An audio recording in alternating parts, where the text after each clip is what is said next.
High everyone, good morning फापुलो सबैजनालाई welcome back to my short mini vlog साथीहरू है। र हामी चाहिँ अहिले जाँदैछौँ बसमा, हेर्नु सक्नुहुन्छ भिड है। सो फाइनली हामी चाहिँ पुगिसक्यौँ राजा भातखावा। अनि यो चाहिँ राजा भातखावाको सानो मन्दिर है। रोडहरू हेर्नु सक्नुहुन्छ है, यति मजाको छ। अन्त हामी चाहिँ खासमा के कारणले जाँदैछौँ भने हामी चाहिँ खासमा बहिनीको कामले गर्दाखेरि चाहिँ ब्याङ्क गएको थियौँ हैन। त्यही भएर चाहिँ गएको। म चाहिँ भिडियो गर्दै गर्दै जाँदैछु है।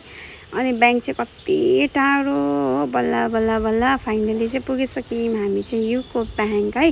त्यस पछाडि हामी लाग्यौँ म्युजियमपट्टि। यहाँ चाहिँ हेर्नु सक्नुहुन्छ घुङ्गी टिपिरहेको छ है यहाँनिर।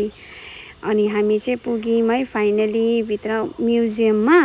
अन्तखेरि बाहिरको भ्यूहरू हेर्नु सक्नुहुन्छ, यति दामी है, यस्तो मजाको थियो है। अनि हामी चाहिँ भित्र जाँदै थियौँ। त्यहाँनिर भन्नुभयो एउटा म्यामले, भित्र चाहिँ तपाईँले भिडियो गर्नु सक्नुहुन्छ तर सेल्फी लिनु सक्नुहुँदैन, त्यही भएर सेल्फी लिन भिडियोहरू हेर्नु सक्नुहुन्छ है। म्युजियमभित्र चाहिँ यस्तो छ, हाम्रो राजा भातखावा हो हैन। राजा भातखावाको त्यहाँनिर चाहिँ म्युजियम छ। तपाईँहरू को भिजिट गर्नुहुन्छ प्लिज आउनुहोस् होला है, एकदमै राम्रो छ प्लेस हैन। सिनहरू पनि एकदमै दामी छ है। म त फर्स्ट टाइम आएको, एकदमै राम्रो लाग्यो, रमाइलो लाग्यो है। अनि हामी चाहिँ को आएको थियौँ भन्दा म, दुईजना नन्दा, हामी तीनजना चाहिँ आएको थियौँ हो। अनि यता बाहिरपट्टि फेरि निक्लेर चाहिँ बाहिरको भ्यूहरू हेर्नु सक्नुहुन्छ है। फुलहरू पनि यति मजाले रोपिरहेको थियो रहेछ है साथीहरू। हामी चाहिँ अन्त यहाँ पुग्यौँ। सो अब गएको, बाबा।